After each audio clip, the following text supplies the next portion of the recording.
Welcome back to the Millie Fox Show. This podcast is for the woman who is an overachiever. She's an overthinker. She is a perfectionist, recovering perfectionist. That's me.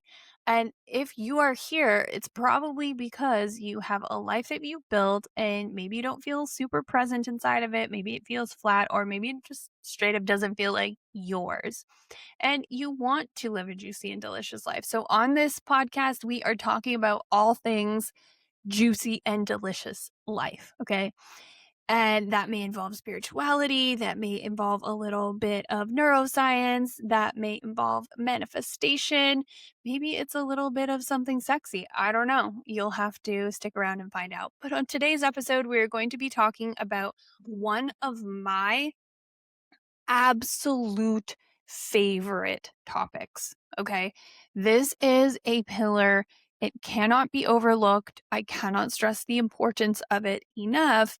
And I've probably already mentioned it several times if you have been listening up until now, and that is self-trust. Okay. Today's episode is how to rebuild self-trust. And I truly believe that if women all fully trusted themselves, that the world would be a completely different place and your life would look completely different. It would feel completely different.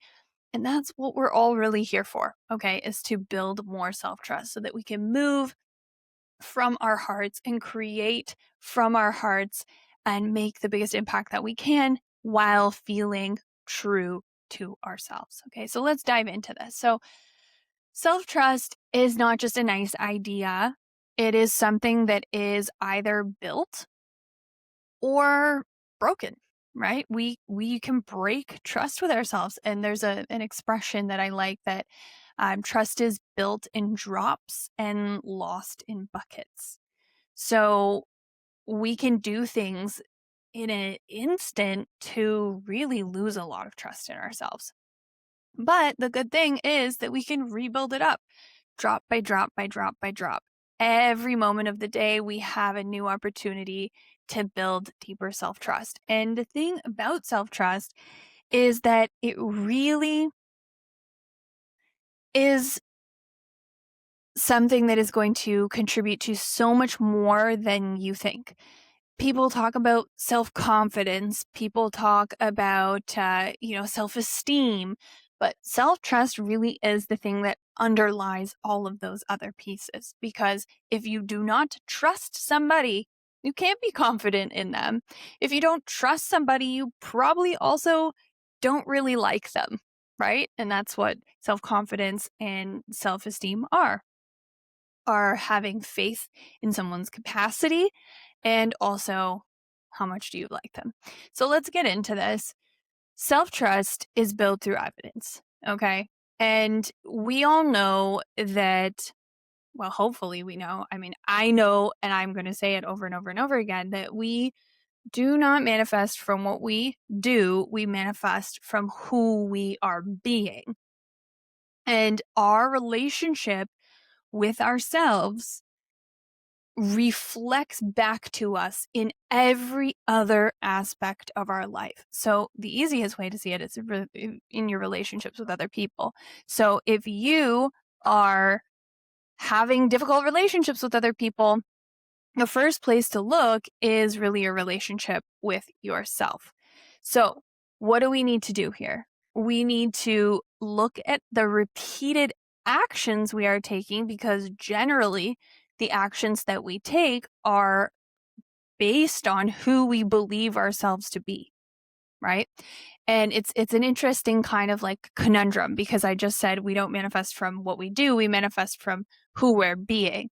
But all of our actions that we're taking are coming from a belief that we have about the type of person that we are. So you can take the same actions with a different belief or intention behind them that's coming from who you believe yourself to be, and you'll get completely different results. So the question is, what would somebody who believes in themselves do? What would someone who trusts themselves completely do?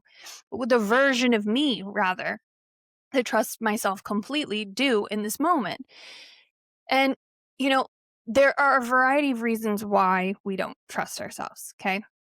We are programmed by society as women to not trust ourselves, to second guess ourselves, because, it's easier for everybody when women override their truth. It's more convenient when women override their truth, right? And it's more convenient for everyone when women abandon their needs, because then everybody else's needs get prioritized. That's the thing about boundaries too, right? When you set a new boundary, the people who are going to push back on the boundaries are the ones who are then no longer benefiting from your lack of boundaries. So if you're ever scared to create a boundary and enforce it and you're worried about the pushback, just know it's because somebody has been benefiting off you without an equal exchange. Okay. And we also don't trust ourselves because we constantly push through our own body signals, right? We are overriding our own exhaustion, and we wait until we feel perfect to act, till we think we have everything laid out, all the plans laid out perfectly. And when we hesitate on all of those things, or we override or we abandon ourselves, it is another bucket dropped over, tipped over out of our trust bucket. So you cannot build trust with yourself if you're constantly treating yourself like a problem you need to fix either. I need to address this because for many, many years, I treated myself like a DIY fix-it project. And that is not coming from a supportive energy. It's coming from a lack energy. It's coming from there's something fundamentally wrong with you energy. And until you fix that, you are not worthy or deserving of what you desire, which is a complete lie. Okay, so what do people get wrong? They think, most high achieving women like yourself, you think that you need to just build confidence from the outside in. It's a tricky little thing, right? Because the actions really do matter, but it's about the intention behind the actions, as I've already said. So you could say, oh, well, the version of me who has my dream life, she sets bigger goals, or she has more discipline, or she's more motivated. And you put this version of you on a pedestal, this next level version of you.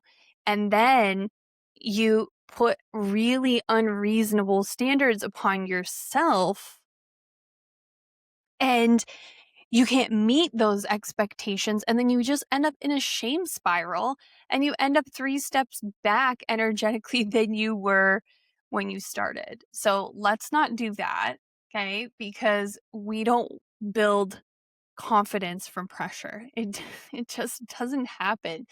We build confidence from evidence. Confidence, self-trust and confidence come from the same root. They come from evidence. And so here is how we're actually going to get into it, how we're actually going to start building self-trust, okay? So there's 3 things. I usually say 2, but there really are 3 major ways to build self-trust. One is to make and keep promises to yourself. So small promises, keepable promises, right? We cannot keep making giant promises to ourselves that our body and our nervous system doesn't believe in, because that's setting us up for failure, right? So an example would be to aim for 10 minutes instead of an hour, just say, of exercise or reading or whatever it is. 1 post instead of I'm going to post every single day or twice a day or 3 times a day for a month. 1 workout, 1 thing at a time, 1 bottle of water, whatever it is, something you absolutely know that you can keep, and you can increase it, right? And tiny follow through like this is way more powerful and will build your identity faster than big up and down inconsistency, right? And you also need to start taking some risks. Okay. So first thing is keeping promises to yourself. Second thing is start taking some risks. When you take risks, you prove one of 2 things to yourself. You prove to yourself that you are a resilient badass if things don't go well. And this is all about who you're going into the risk as, right? You go into the risk saying, whatever happens here, I'm going to grow, right? So you either prove to yourself that you're a resilient badass if things don't go as planned, or you prove to yourself that you are just a general badass and you rock it and you learn something and you expand, right? But you cannot experience that if you shy away from difficult things and you don't take risks. And the more audacious that you are, the more trust you are going to build in yourself. The third piece here is to deepen your relationship with something greater than you. Because when you feel that you are a part of something bigger than yourself, it takes the weight off of your shoulders. And it reminds you that you are in a co-creative existence, right? Like this is not all just you, and you don't have to just trust your dinky human brain, right? You can believe deeper that there is an intelligence greater than you, at the helm that's guiding you, and you just may not be able to see the full picture yet. And that trust that you build in the creator is diffused back to you. Okay. What we focus on expands, right? If we can trust the creator, we can trust ourselves because we know that we are getting the inspiration, the downloads, the golden nuggets, the bridge of incidents, as Neville Goddard calls it. So if we have the state of the wish already fulfilled, the bridge of incidents is being built backwards from where we want to go to where we are. And we're getting these key steps to be able to get there, those golden nuggets that light the bridge up one step at a time so we know where we're going. There's some other really key bonus things that help you build self-trust as well. One of them is to practice self-compassion, because when you are shaming yourself, shame actually is paralyzing. Okay. And when we are talking poorly to ourselves, we are it's self-betrayal and self-abandonment. Like, when was the last time that someone spoke poorly to you and it made you feel better about yourself, right? It made you did it make you feel safe with that person? Did it make you trust that person? Hell no. So you need to stop shaming yourself. Use self-compassion. Maybe it's fierce self-compassion. And then the other bonus, which is super duper helpful and important, is community, co-regulation. Sometimes we need to, psychological terms, scaffold off of other people. And so what that means is sometimes we need to borrow their belief in us because we don't always see it for ourselves. But when we are in a supportive community, and we can also co-regulate our nervous system. So if you're dysregulated and you are around a group of women who are safe to help you re-regulate yourself, that's a huge piece. And also, if you are not able to clearly see yourself in certain moments, those people can reflect how awesome you are back to you, maybe give you a little bit of, radically honest feedback that's still from a place of safety, and allow you to grow from there. But I just want to emphasize this more and more and more, is that isolation is painful and it is counterproductive to what you actually want. Oh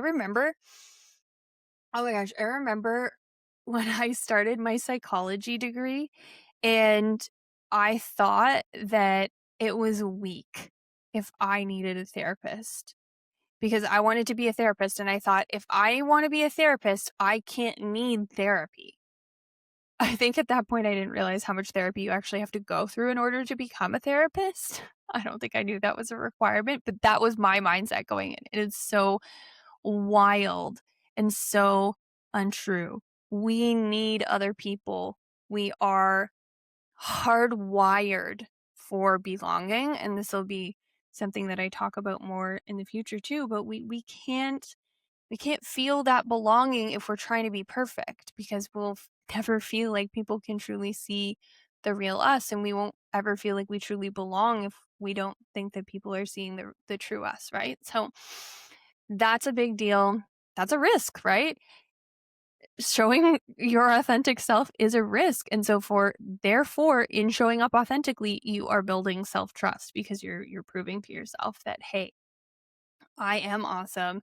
I am showing up as me. Sure, some people are not, I'm not some people's cup of tea, but look, the more I show up authentically, the more deeply I connect with the people who really are my people, right? So that is a huge one. And when we change our self-trust, when we increase our self-trust, our decisions become easier, manifestation becomes easier, the life that we are living, that we are creating in real time, starts to feel how we actually want it to feel.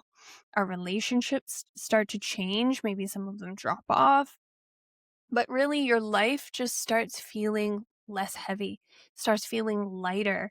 And you also feel less of a need to control everything, because you trust yourself to know that you're going to be able to navigate it no matter what happens, right? And that is huge. Then detach.